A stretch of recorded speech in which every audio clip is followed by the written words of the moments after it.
Are you ready to alter your life? Because that's what's about to happen. If you're looking for a judgment-free zone where TMI doesn't exist, to have the conversations you're not supposed to have, and explore how to make small yet substantial, sustainable changes in your life to actually care for and empower yourself through physical and emotional fitness, then you're in the right place. I'm your host, Alyssa Alter, MOMDON, the Amy Poehler of vaginas, author, speaker, coach, former Broadway performer, certified Pilates instructor, pelvic health expert, comedian, co-founder of postpartum.com, mom on the mend, and board certified doctor of nothing. I believe that if we put as much time, energy, and discipline on our insides as we do our outsides, we'll be unstoppable. Something that today's guest and I have in common is that we are multi hyphenates. So it's no surprise that this episode has a wide range of storytelling, wisdom, and insight, as I'm sure you were able to tell from the title of today's episode. In this episode, Hiwa, Alaghebandian, and I are discussing how she left behind her perfectionism and legal career for a life of creative flexibility. How she worked to heal her eating disorder and found pride in making empowered food choices. How she reached the point where she finally caught onto and called herself out on her own bullshit in order to live the life she is absolutely meant to live. And, of course, her number one tip for great blowjobs, which also applies to other relationships and ways that you show up in your life, too. Hiwa is a lawyer, vegan recipe creator, and food stylist. She's the host of the Blush podcast. She's passionate about health and wellness from a holistic approach and uses her podcast to talk about all things dating and relationships, including the most important relationship of all, the relationship we have with ourselves. So I highly recommend, after listening to this episode, heading over to the Blush podcast, where you can hear me on Hiwa's show, talking about all things Amy Poehler of vagina, where your vagina is pointing, what you do when your baby comes out of your vagina, or maybe your vagina and your rectum, and C-section, and how to feel more empowered in our life and our body where our vagina is pointing, how in the world I went from like a dance and Spanish major to this multi hyphenate talking about everything everywhere I go. And just hearing more of the two of us having simultaneously very deep conversations that are filled with a lot of fun. So I hope you enjoy today's episode. Really, I mean, we cover a lot of things. And Hiwa's story, while unique to her life and her experiences, every step of the way is so relatable and so encompassing of all things that we feel going through this world having a female experience, that I cannot wait to hear what you think and what resonates for you. Okay, Hiwa, I have a lot of things I'm excited to talk to you about today, but I really want to start. I'm just personally, I'm very excited to hear your answer to this question, which is, what is something you put pressure on yourself to do perfectly or right? Oh, God. You know, I've gotten so much better with perfectionism that, we can curse and stuff, right? Yeah. Maybe like blowjobs.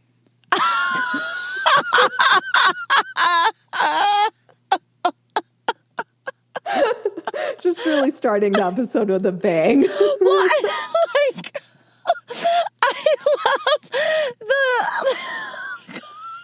well, because you're like, I've really been working on perfectionism. So that really, like, I thought it was going to be like, you know, it used, like, you were going to dive into, like, it used to be about me, but now I'm like, it really, like, so now you really have expanded outside of, like, that perfectionism, just, like, within yourself. And now you're expanding it to, like, things with other people. Well, yeah, because like I used to be, I mean, it was with everything, right? I mean, school, good God, if I got an A- tears. I would cry over an A-. I mean, the number of times that I cried over a grade that was like less than 95%. Yeah. I can't even tell you. So it used to be with everything. And then I think when I stopped practicing law, and law really emphasizes this, like you can't make mistakes at all, which is a big part of why I stopped practicing, because I realized it was stifling me. And so when I started doing more creative things like food styling and eventually the podcast and things like that, what I've really embraced is it's not going to be perfect. And as I keep going, it'll get better. I love that. And that there's like it sounds like too silly to be like the magic is in the imperfection, but that's like where the interesting stuff happens. Like that's the cool stuff is in those unplanned, imperfect moments. Yeah, for sure. And anyone listening, if you are hard on yourself for being a procrastinator, I would invite you to look at if you have perfectionist tendencies.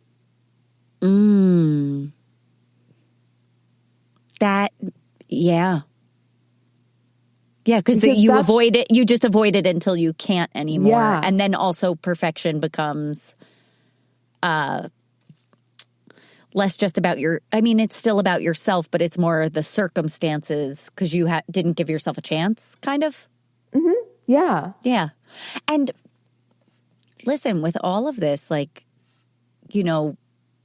this finding the beauty in the imperfection and looking at what our tendencies are, this does also apply to blowjobs, but also, the bigger life in general, like any of our relationships or how we show up in service of others, we could say. And inclusive of, but not exclusive to oral sex. Right. And like this actually leads very well into like something that you had shared with me was that you spent a good number of years, was it during law school, where you weren't dating? Yeah. I mean, it was before law school, during law school, and after law school. It was 7 years. So it spanned a while. So this, again, like this idea of like focusing on your relationship with yourself and then sharing that, expanding outside of just your relationship with yourself. I paused because the way I said just the relationship with yourself, which I don't like, I'm not diminishing that. Right. Of course. Spending the time on the relationship with yourself and then choosing to share that with other people, expand outside of that, as well as cultivating the relationship with yourself. And I would love to hear a little bit of your thoughts on that. Right. Well, I should also say, I don't recommend doing this for 7 years. There were a lot of issues. Like it was beyond, I mean, definitely I was working on myself, but I had a really bad eating disorder. I would say that was the number one reason why this happened. I didn't have space in my life for anything else. The eating disorder was my first priority above everything else. And then for, 4 of those years, I was either in law school or doing my MBA or both of them together, probably working some of the times. Like I just didn't have time or space or energy for anything romantic. But yeah, I mean, it all started after a pretty bad breakup where, all in all, I wouldn't say the relationship was that bad, but I was definitely overgiving and putting up with things that really weren't okay. I was dating an addict. And when we broke up, I just didn't trust myself to make decisions anymore because for a year, dated an addict. And it was at the very end, he stole my car. Oh my God. I mean, I got it back. He stole it back because he stole it for an afternoon, not, Yeah, but good. I mean, but it was just this moment where I was like, are you serious, Hiwa? Like, what is wrong with you? Well, and it's interesting, you said, and then after that with, you said that like you then were dealing with an eating disorder, and that was your primary focus. Like nothing came before that. And so, and that's the first thing I thought of was like, it's a type of addiction. And so hearing this about dating an addict, like it's the same, I'm sure now in hindsight, recognizing that nothing came before the addiction. Right. Yeah, absolutely. Absolutely. It really is shockingly similar, except, one is maybe a little more societally accepted than the other.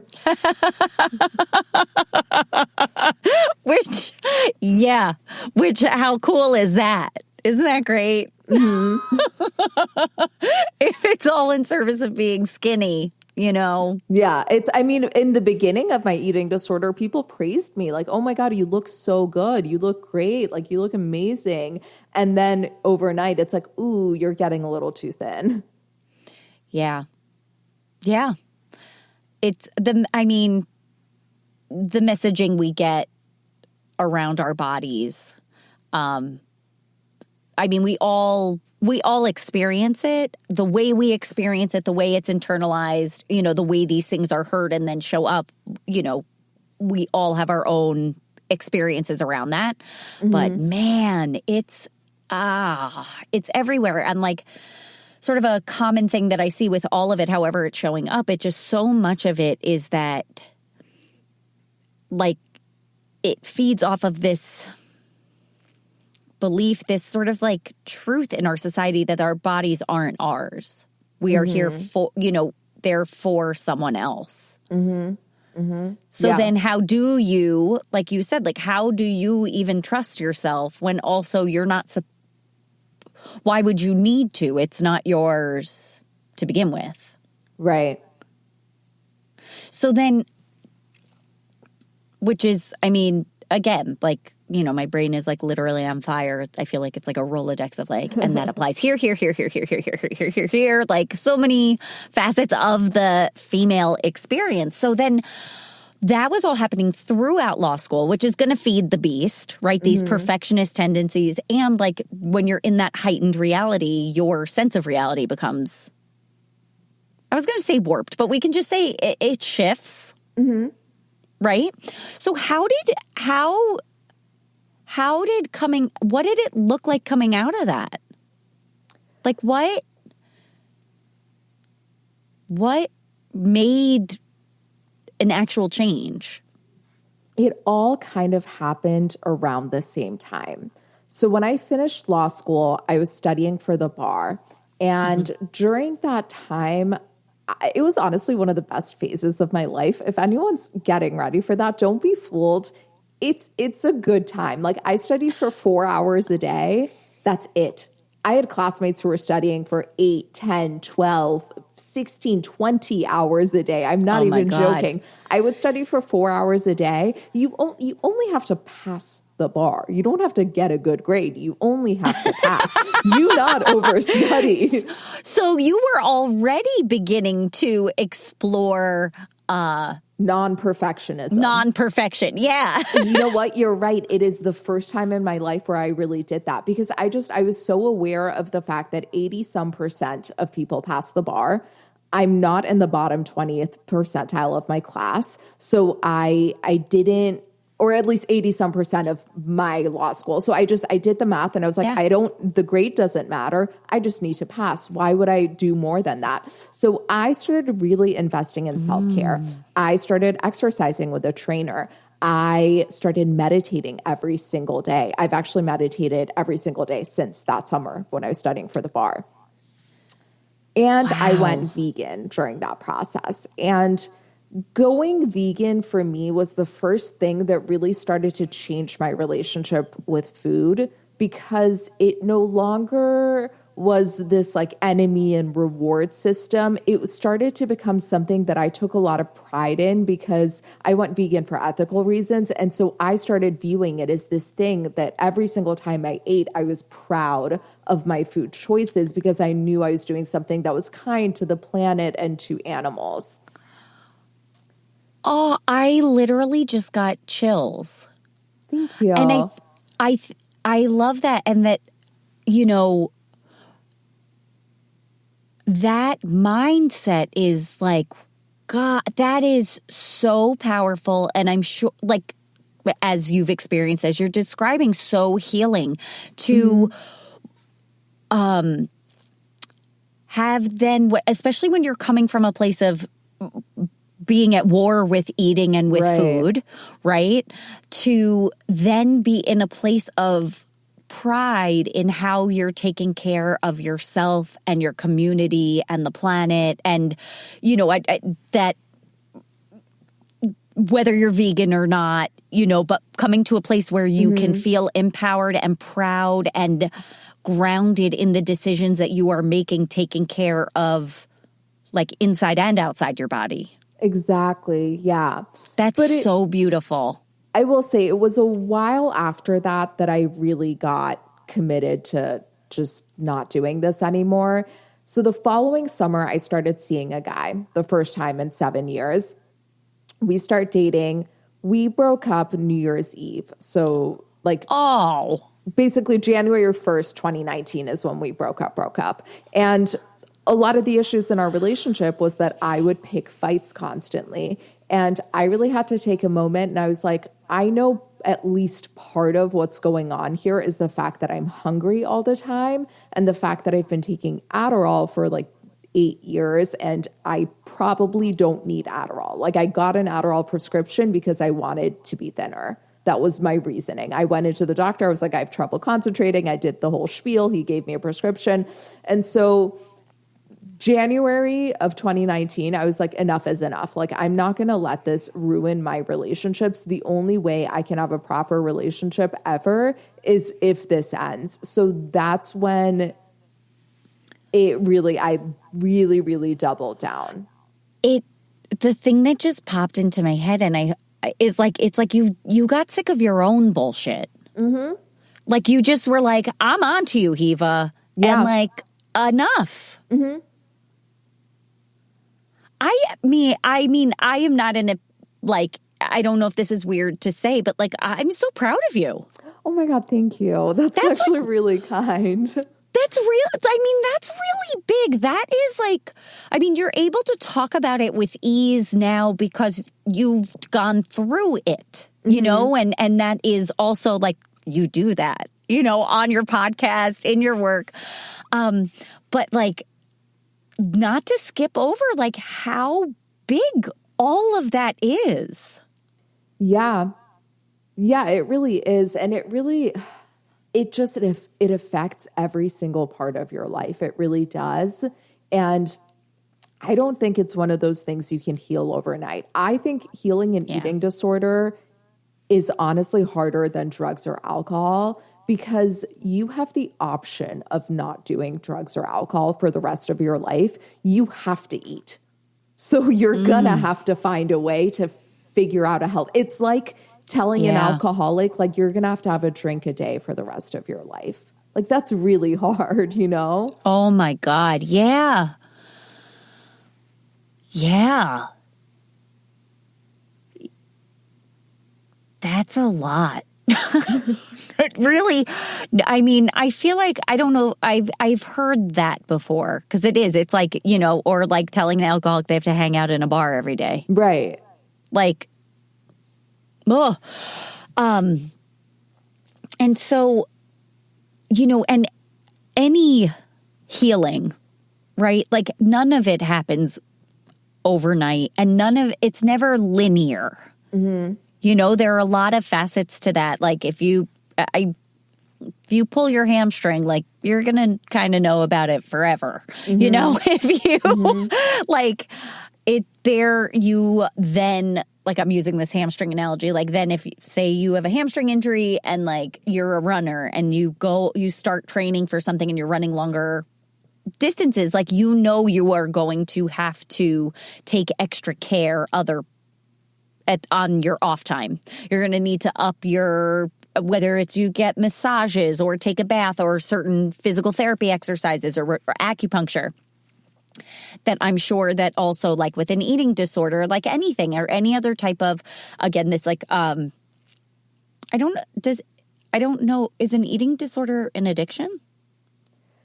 I mean, it's not technically, but I do think that there's a lot of overlap. There's some that, then if you're in particularly stressful periods of your life, it's like, wait, I need to make sure I'm upping my support systems that keep me in a more balanced, harmonious, grounded space to handle this and not re-injure. Definitely. It came up a lot for me actually when I was dating, because I think there's a lot of what I would consider to be eating disorder adjacent behaviors that we completely accept in society, especially if men do it. Like if men don't eat all day, we're like, what a hero. He is optimizing his brain. He's intermittent fasting. He's doing this health warrior thing. If a woman doesn't eat all day, we're a lot quicker to be like, yeah, she has an eating disorder. we can recognize it a lot more easily. But when men do it, they're like a tech CEO, Yeah. Yeah. But so I remember in dating, there were a few guys, one specifically who actually did work in tech, who he was over one time and I'd made some like beautiful stuffed dates, no refined sugar. It's all whole foods. Like, I mean, just salt of the earth, can't get better than that. And he was writing down in his phone exactly like what the ingredients were and how much he ate. He's like, yeah, I'm going to have to add it to like my food journal. And I was like, oh yeah, I can't date you. Oh, wow. Yeah. No, and I mean, that's also, disordered eating in men is something that is, underreported, under-recognized. The pressures are different for men or, you know what I mean? They're for different reasons, but like, it's it doesn't discriminate on gender. No, definitely not. And so once you really kind of saw yourself, right? And we're kind of like called yourself out and we're like, we're not going to keep like enough. We're really going to heal from this. Was it because like there was something you wanted more than this pattern? Like what was that? Precisely that. I wanted to be able to be in a healthy relationship. And what is a healthy relationship? One where there's stability, there isn't constant needless fighting. I mean, every couple fights, but it's different when you're completely malnourished and you're just picking fights because you're just hangry. In a bad mood. Yeah. Yeah. I wanted that. I wanted to be able to go out to dinner. I wanted to be able to just do things that normal couples do. I wanted my food schedule to not dictate my entire social life. That's,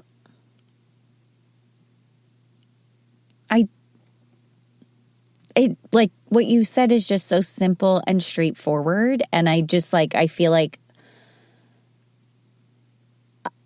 you're not the only woman who has dealt or person who's dealt with that. And, it's something that's like been a theme that's been coming up on the show in various conversations in different ways is this sort of return to like the importance of and honoring and like even like getting excited about like our basic needs. Right. These basic things. It's not all the sprinkles and stuff on like glitter on top. It's the basics. And the way you just said that, like I just wanted to be able to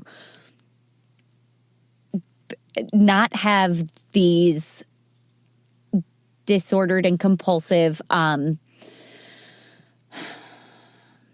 it's more than habits, but like that lifestyle dictate everything. Like you want to be able to go on a date and develop emotional intimacy and like have snacks. Yeah.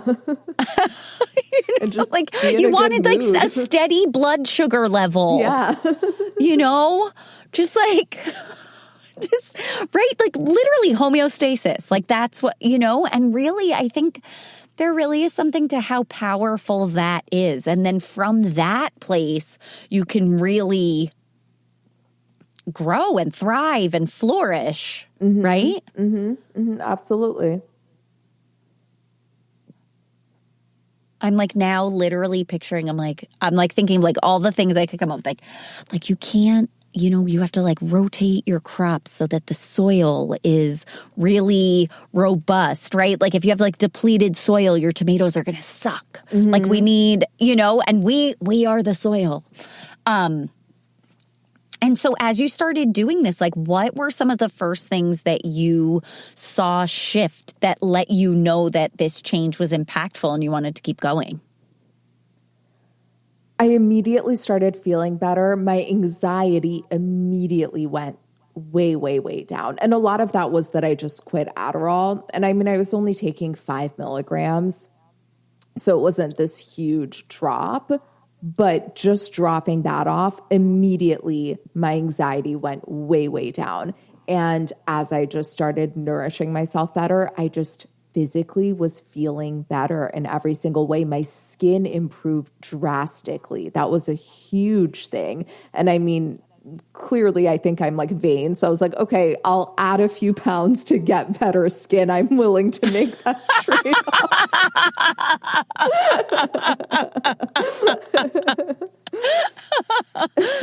Oh, that's funny. But more seriously, I was able, you know what it is? It wasn't just that the eating disorder was going on. It's the fact that I was in such denial about it also.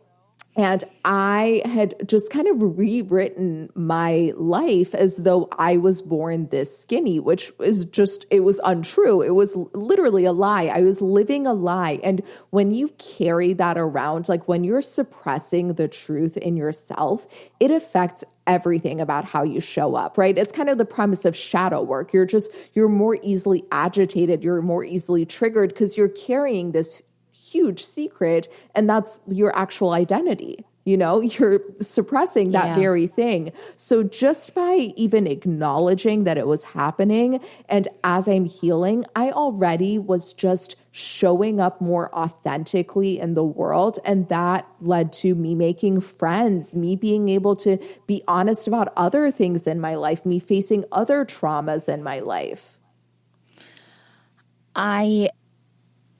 Yes. I relate to that so much. My first marriage, it was very much like on paper from the outside, everything was perfect. So then when I told people I was getting divorced, like there were people that were like, I'm not ready to hear this. Like I've been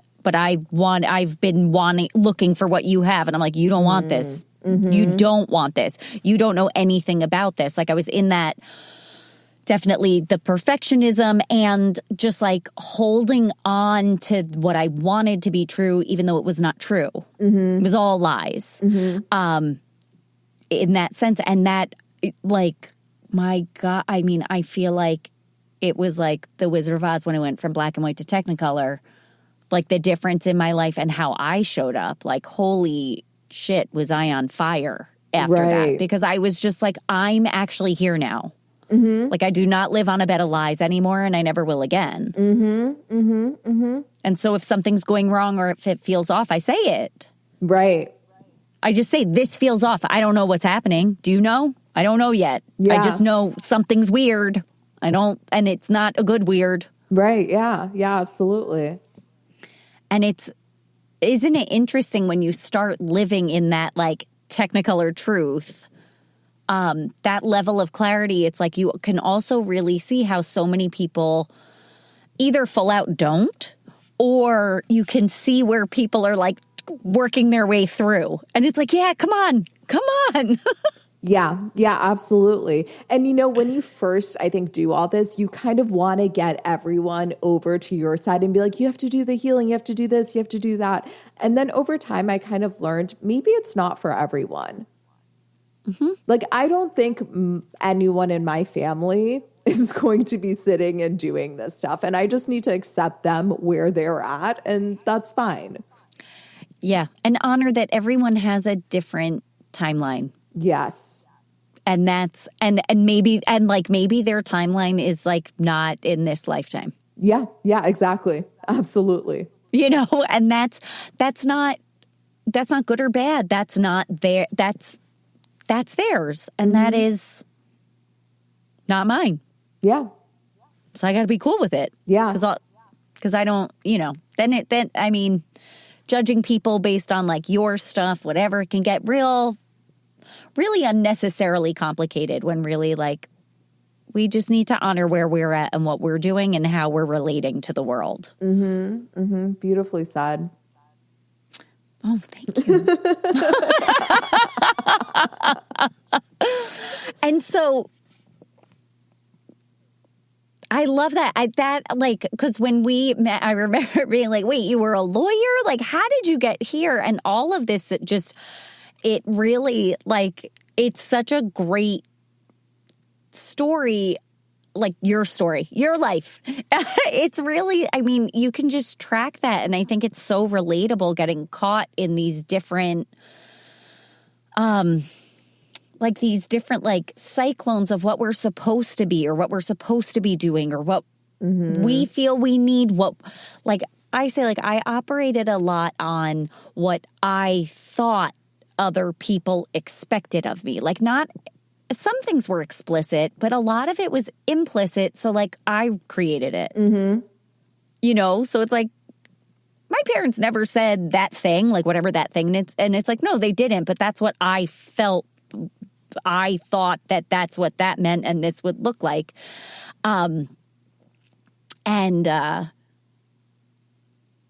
Move it, like really like realizing like, you know what, that's not working for me. I'm going to do something different, and how your whole world has continued to open up. And now you are, I mean, to go from law to like such creative work. Right. Is always like blows my mind. I know, me too. And it's weird because now when I look back, I'm like, what was I thinking? Like, what? But that's part of the story. That's part of the journey. Yeah, absolutely. It definitely was a big part of my journey. And I see how it was necessary for me to go through all of that. But yeah, no, I just can't. Like, the fact that I had stifled all this creative expression in myself for so many years. Right? And in favor of what? Like what my dad thought was good, literally. Which is so understandable. And then it's like, but my life is mine. Yeah. Like, what about me? Like, I have to do the thing. Yeah. Although credit where credit's due, when I stopped practicing law, my dad had zero issue with it. So I do want to shout that out. That is very progressive of him. Absolutely. And listen, we're not going to fault a parent for having a dream for their kid. Of course. Yeah. I mean, they're immigrants. They look around. They're like, all the successful people are lawyers. Be a lawyer. You'll have an easy life. Like, I get it. Yeah. And now you're showing them all of the other things that are possible. So if you, with your life now, like your day-to-day life, what is your favorite part of it these days? Oh my God. I wear so many different hats, similar to you. So yeah. So it's actually so many things. And what's really cool is I get to, like, whatever I'm really lit up by that week, I get to dive deeper into. So there are some weeks where I'm doing so much recipe creation, like so much food styling, things like that, because I'm just obsessed that week. I don't know, like the farmer's market haul was really good or whatever. I love it. Whereas right now I'm in a space where I'm so deep in the podcast and the courses that accompany it. So that's where like all of my focus is right now. And I guess to answer your question, really, it's the flexibility to get deep into whatever is lighting me up. It's the freedom and the flexibility, because like right now I'll have days where it's just like I'm focused on just like letting creative juices flow. I might walk a lot that day. I might listen to a lot of podcasts and music. And then I have days like today where I'm just heavy video editing. Like I'm at my desktop all day and like you can't do that if you have a 9-to-5 job. Like they won't let, like there's, could you imagine if you're like, I'm going to need to take a 3-hour walk to let the creative juices flow. They'd be like, are you out of your mind? Like you need to be billing 8 hours today. Oh, I love that the getting to dive deeper into whatever's lighting you up and like honoring your creative process, your creative cycles, like as a woman, like your energy cycles throughout the month, like our infradian rhythm, all of that. You really went from, and not to say, listen, law also requires creative thinking. Like, I'm not saying it's not, there's zero creation, but like you said, like, there's a very clear right and wrong. It is way more structured, and then to go to like this ultimate freedom and flexibility. I also have to say there was part of me that was hoping that the answer to that question was blowjobs. just to bring it back. Just like more time for blowjobs. Yeah. Well, there's just never enough time for blowjobs. I literally haven't given a blowjob in so long. My poor boyfriend, if he listens to this, he's going to be like, what are all these blowjobs you're talking about?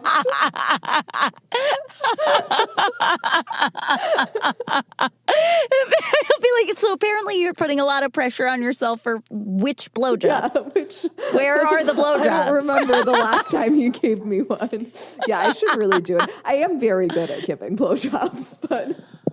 Great. Do you have a secret you want to share? You know what it is? It's like really, truly, it's enthusiasm. That's the secret. Yet again, for blowjobs and life. Yeah. Because different men like different things. So I'm not going to tell you like, do this with your hand, do that. Because like different men like different things. It's enthusiasm that every single person will appreciate, whether it's during sex, whether it's during a business meeting, whatever it is that you're doing. If you just show up like you want to be there, it makes a huge difference. And with that, Hiwa, would you like to share with the listener where we can get more of you? I feel like I really, like, people are either loving me or absolutely hating me, but there is no in between. I think it's all love. I vote all love. We'll see. I'm just waiting for DMs that are like, you sinner. Oh God, no. No, we are judgment-free zone. Okay. That is I mean, it is how we live in this world. Yeah, the Amy Poehler of vaginas, I figured. Yeah, we don't know. And that's, you don't yuck someone else's yum. Listen, good for you, not for me. That's fine. You know what I mean? Like, absolutely. What if, where applicable, all of that. No. And we say it like it is. Mm-hmm. So yeah, Hiwa, where can we get more of you? So my podcast is called Blush. You can listen to Alyssa on it. It's at Blush Pod on Instagram and TikTok. My personal Instagram, where I do my food stuff, is HIWAAAAAAAA. There are 8 A's. Just keep typing A's. You will see me.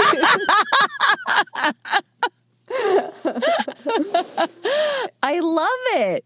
Yeah, and I have some courses out right now, a breakup course, a fight picking course, and a course on kind of healing attachment wounds, maybe a blowjob course to come. Who knows?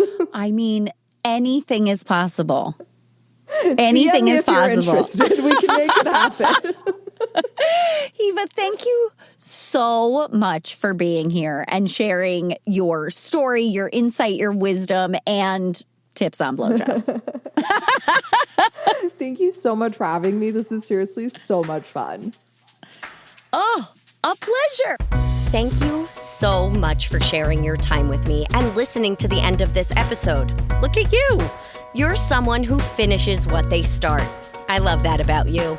And if you're picking up what I'm laying down, be sure to visit me over at alissaalter.com for more resources on how you can alter your life, like downloading the 5-minute meditation that I use to start my day with confidence and ease, all before getting out of bed. See you next week.